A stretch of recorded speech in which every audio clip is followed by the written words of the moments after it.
C'est le printemps, le temps de l'amour. Et de l'amour. Que pensent les jeunes? C'est formidable.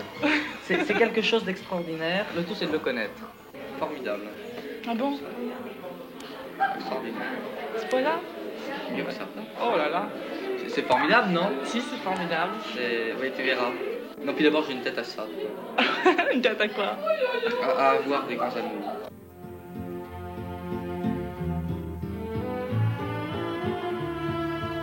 Vous n'êtes pas amoureux? Ben, je suis toujours, mais ça change souvent. Vous êtes souvent amoureux? Souvent amoureux. Que cherchez-vous chez la jeune fille? Je peux difficilement vous répondre parce qu'à chaque fois, je cherche quelque chose de différent. Enfin, si vous voulez, dans la vie, on a toujours un peu l'impression d'être très seul et on cherche un peu à l'être moins. Moi, j'imagine l'amour un peu comme une espèce de corde raide où on essaye de se maintenir le plus longtemps possible, si possible pour la vie d'ailleurs. Mais il faut vraiment s'attendre à tout moment à ce qu'il y ait quelque chose qui fasse tout basculer, venant soit de soi-même, mais le plus souvent de quelque chose d'extérieur.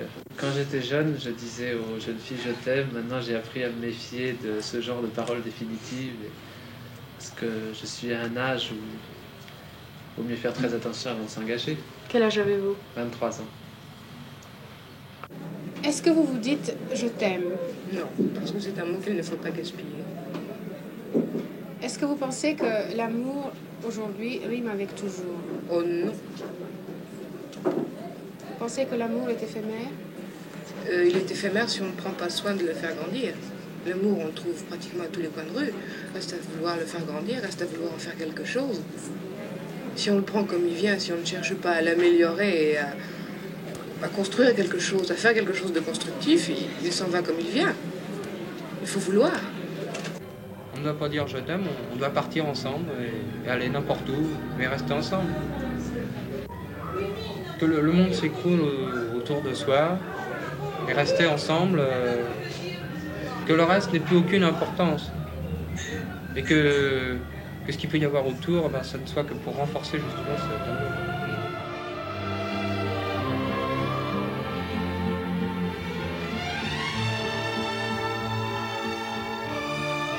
Est-ce que vous pensez que les jeunes filles ont le droit de vivre aussi librement que les garçons aujourd'hui? Non, pas du tout. Pas du tout. Moi, je suis assez stricte là-dessus. Je crois qu'elles doivent garder une certaine pureté, tout en étant très gaies, très évoluées. Je trouve qu'elles doivent rester pures. C'est le résultat de votre éducation?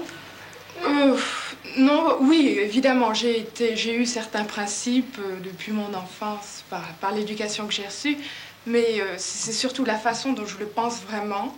C'est avec, je sais pas, sincérité, c'est tout. Alors vous êtes contre l'égalité? Absolument contre. Est-ce que vous attendez la pureté physique de votre femme? Je sais bien, oui.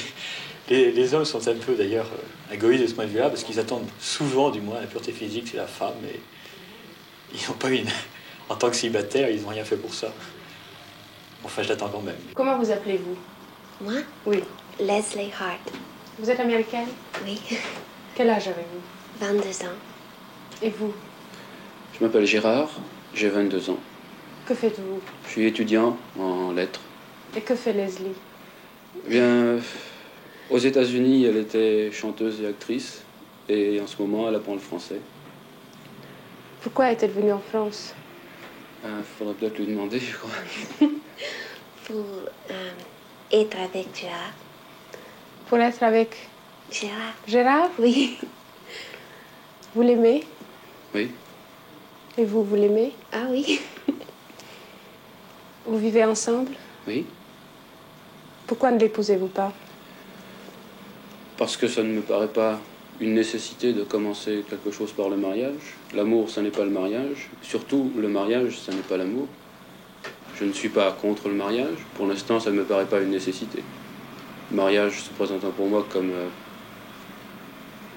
une sorte de règle, une sorte de normalisation, une sorte d'élément de la société, si vous voulez, qui vous permet d'entrer dans un système, mais ça ne veut pas dire que ça vous permet d'entrer dans l'amour.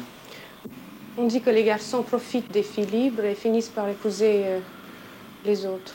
Oui, on dit beaucoup de choses. Ça dépend. Si vous aimez quelqu'un, vous restez avec cette personne. Si elle est nécessaire, si elle vous paraît, si vous bâtissez votre monde autour d'elle, vous n'avez pas besoin d'aller autre part. Vous ne croyez pas qu'il y ait quand même des filles qu'on épouse et puis les autres? Oh non, absolument pas. Il y a des filles qu'on aime et des filles qu'on n'aime pas, c'est tout. Qu'est-ce qui vous plaît en elle? Sa douceur, sa beauté. Au départ, c'était cela, c'était uniquement superficiel, physique. Et depuis que je la connais mieux, j'apprends à apprécier ses qualités morales. Quel est votre idéal de femme? Mon idéal, c'est très complexe. Il faudrait une sorte de baby-doll, de femme-enfant, mais qui serait en même temps profonde et intelligente. Alors je crois que c'est assez difficile à trouver sur Terre. Et en ce qui la concerne? En ce qui la concerne... Ça correspond? Pas tout à fait? Personne ne peut correspondre tout à fait à l'idéal. Mais enfin, je crois qu'elle s'en approche assez. Et qu'est-ce qui vous plaît en lui? Moi, j'apprécie énormément sa tendresse, sa sincérité. Je le trouve très doux, très tendre. Il donne vraiment l'impression de quelqu'un qu'on a envie de protéger à tout prix. Vous l'aimez? Je ne sais pas. Je suis pas encore tellement fixée, mais j'ai besoin de lui procurer beaucoup de tendresse. Je ne sais pas si on peut appeler ça de l'amour encore.